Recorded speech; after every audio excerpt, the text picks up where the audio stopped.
Now the defenders of the stronghold of democracy and of equal opportunity. You and I, as citizens, have the obligation to shape the debates of our time, not only with the votes we cast, but with the voices we lift. The people are looking for honest answers, not easy answers.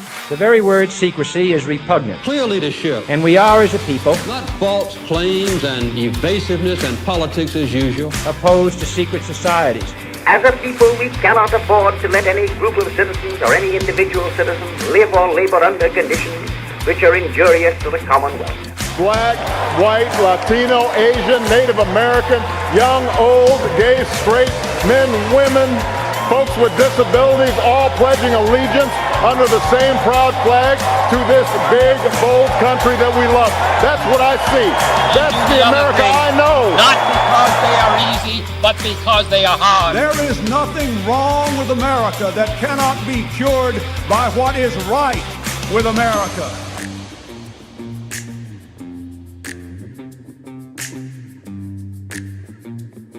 Welcome to the Aggressive Progressive Podcast. I am your host, Chris Hahn. I'm at Christopher Hahn on X, Christopher Hahn NY on Instagram, and ChristopherHahn.com. Hope you're following me on one of those things.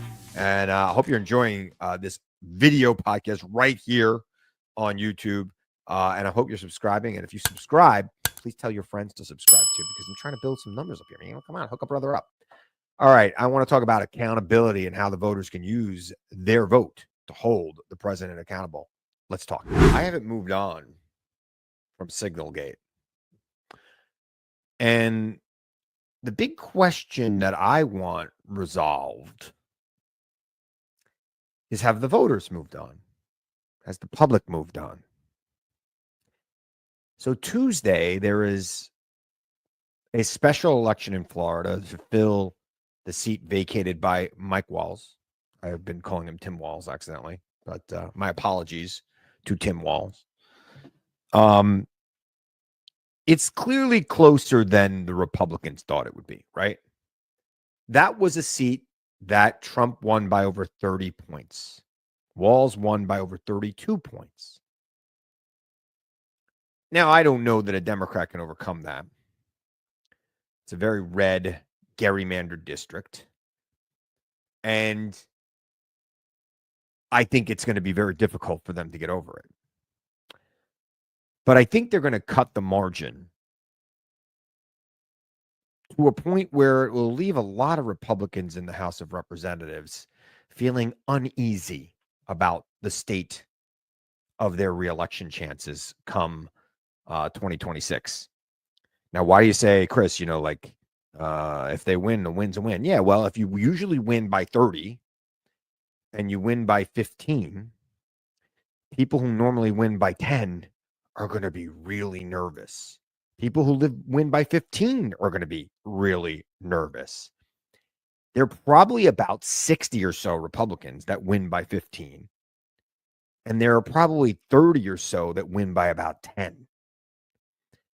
And those people are going to be very, very concerned if the margin of victory goes down dramatically. And I'm expecting that it will. There's also an election, and it's not a special election. There's an election in Wisconsin on Tuesday to pick their Supreme Court justices for the state. And Democrats have done very well in these elections. They have actually a very good Democratic Party chair in Wisconsin, a guy named Ben Winkler, who is really good at identifying Democratic voters and getting them out to vote. They have won these elections and they have turned the court, but of course the court is very evenly split still. Wisconsin is without a doubt a purple state where, Trump barely won it, Biden barely won it, Trump barely won it, right? Like that's how it's been the last 3 elections. I expect that this will be another close election. I also expect that the Democrat's going to win. And the Democrats going to win because right now voters are going to express their unease with what is going on to try to send the message to their members of Congress that you need to be a check and a balance on Donald Trump the way the Constitution intends you to be. You can't just be a rubber stamp. We're going to find out how uneasy the voters are. Now, look, Republicans think they're uneasy enough that they pulled Elise Stefanik's nomination from the UN. She was going to be ambassador to UN, a very prestigious thing that she was looking forward to, I'm sure. Gave up her leadership in the House of Representatives. They're uneasy. They're nervous. They didn't do that because they think everything's okay. They did that because they thought perhaps that seat, that special election that would probably happen sometime, I don't know, early summer at this point, might have been for control of the House of Representatives itself. Because they thought maybe they lose the Mike Walz seat. Maybe somebody else, look, there are vacancies all the time in Congress. There's 4 vacancies right now. 2 of them are for special elections. 2 of them are because other Democrats left for other reasons. Democrats have left for other reasons. One of them died. So there is, there are special elections throughout the year in the House of Representatives. And Republicans have a very narrow majority, very, very narrow. Man, they lose this Mike Wall seat. Like if they out and out lose it, the panic that will set in on Capitol Hill will be breathtaking.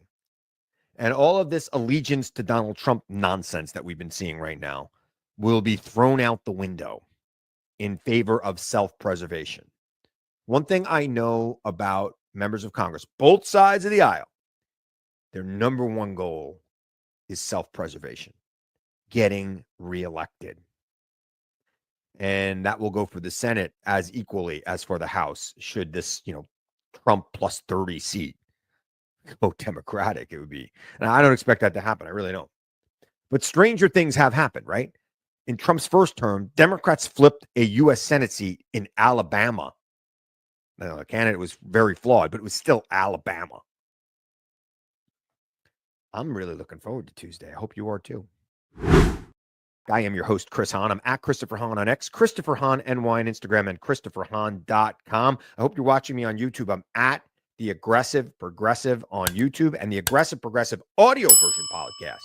That comes out every Tuesday, wherever you get your podcasts. If you like me here, you're going to love me on any of those other formats. I mean, I feel weird saying this because I know some of you are actually watching me on YouTube right now as I am making this spiel. And I know some of you might actually be listening to the Aggressive Progressive podcast as I'm making. I don't know.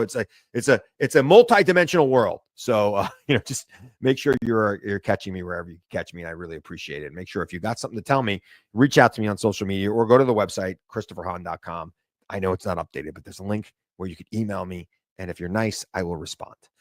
All right. So, Signalgate still in the news. Trump tariffs supposed to go into effect on Wednesday. Its impact on the economy is starting to be felt, right, in a major way, right? The stock market has declined dramatically. It's lost all the gains that it's made since Trump was elected president in November. That's a lot, right? And there are a lot of people starting to wonder, how low can it go? Will this continue to slide? Because the policies, I've said this to you before, markets crave stability. And the problem right now is that Trump's policies do not seem stable. They seem erratic, and his behavior is erratic, and there doesn't seem to be a plan. And we're talking about long-term impacts here. Markets are not thinking about the long-term, generally speaking, when they are going up and down like this. They are actually reacting to the news of the day. And the news of the day is it's going to be more expensive to buy a car in the United States of America, even an American car. Oh, but you know who's going to do really well in this? Elon Musk. Yeah, because Teslas are almost all of their parts are made in the U.S. Not all of them, but almost all of them. More than any other American-made car, it appears. Most American-made cars, because of NAFTA and the USMCA, which Donald Trump pretended to negotiate when he was president, it opened up the borders for trade between Canada and Mexico. So parts are made in Mexico, they're made in Canada. Some cars are assembled in Mexico and Canada that are American cars, GM, Ford, Chrysler. I don't know that the president understands this. He is going to understand it because the American people are going to be really annoyed when things cost more. I mean, Donald Trump campaigned. He campaigned on bringing prices down. And if I had to pick one thing that made him president of the United States, it was his insistence that he would solve the inflation problem and bring prices down in America. And he pointed to the fact that he brought prices down when he was president. Now, I would argue that COVID brought prices down really low when he was president because people weren't leaving their freaking houses. But, that was what he ran on. Low gas. Remember when gas was $1.25 a gallon when I was president of the United States? Yeah, because nobody was driving anywhere in 2020. I love how Republicans like to point out the gas price in 2020 when everybody was sitting in their house. Right? Yeah. Gas was low and nobody driving. In fact, in like June of 2020 or May or April or somewhere around there in 2020, If you had a place to put oil, you could have gotten it for free.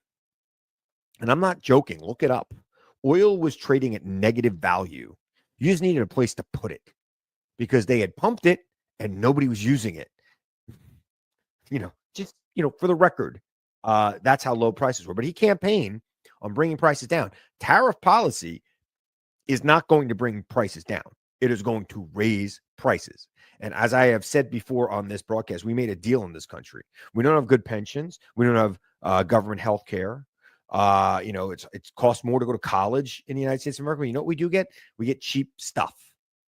Cars, TVs, gas, all that stuff is cheaper here than almost anywhere else in the world. Almost anywhere else in the world. That was one of the deals we've made. So Trump right now is taking away the cheap stuff, but he's not giving us pensions. He's not giving us free college. He's not giving us government health care. None of that stuff. All that stuff is not coming. But the cheap stuff that we made this deal, this bargain with ourselves, that's not going to be there anymore either.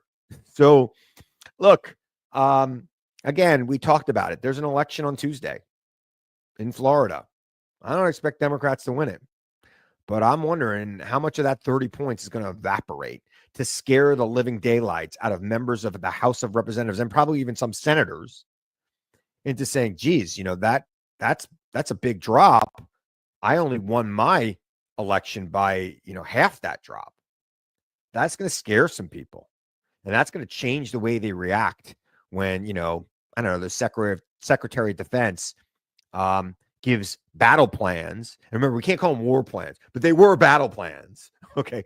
On a unsecure chat room with a reporter from the Atlantic, actually the editor of the Atlantic, in the group.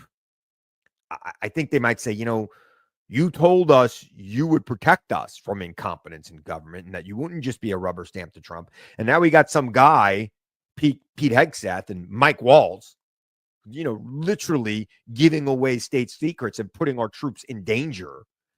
What are you going to do about it?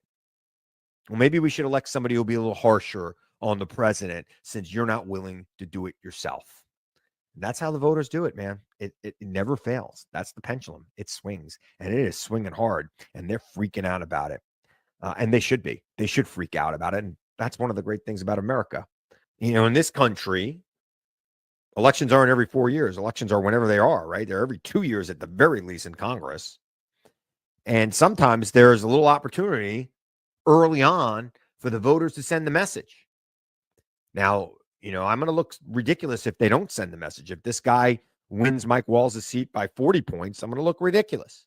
But if he wins it by anything less than 30 points, let's say he wins it by 20 points, he still lost 10 points. And members of Congress who can't lose 10 points are going to be freaked out by that. I have a feeling it's going to be more about a 15-point drop. Because why else are they freaking out and pulling Elise Stefanik's nomination? They're worried about something, and there's not a lot of public data out there. So I'm really interested to see what the results are. Anyway, I'm going to remind you now, as I always do, to seek the truth, question everyone and everything, even me. Seek the truth. I know it's out there, and I know you'll find it if you look for it. And I'll be back here again real soon to tell you the truth as I see it. I'm Chris Hahn. Thanks for joining me on the Aggressive Progressive Podcast.